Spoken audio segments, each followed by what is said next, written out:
Have you ever been wounded by authority?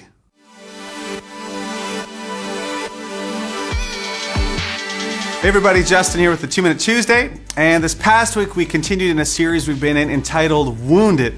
And we talked about this question: what do you do when someone that you should trust, someone in authority, leaves you wounded? And maybe you've experienced that. Someone at the highest level of authority, maybe the government, they did something that you felt slighted and you felt like they should protect you and they didn't. What do you do when you find yourself with the words of maybe a teacher that they spoke words and those words have lingered in your mind for years? Or maybe someone you work with and they just take all kinds of pride in keeping you down and controlling you and lording over you. Or maybe it was a parent that you thought should protect you and they didn't. What do you do when you're left wounded by authority?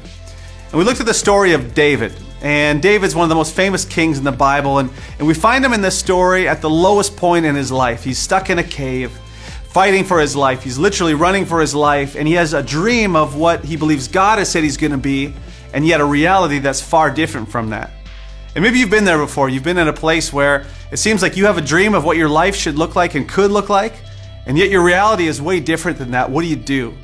Yeah, and we learned that we have a few options. We can fight for control, we could claw and try to take what's ours, or we could retreat and we could sort of just say, well, I guess the dream isn't going to happen.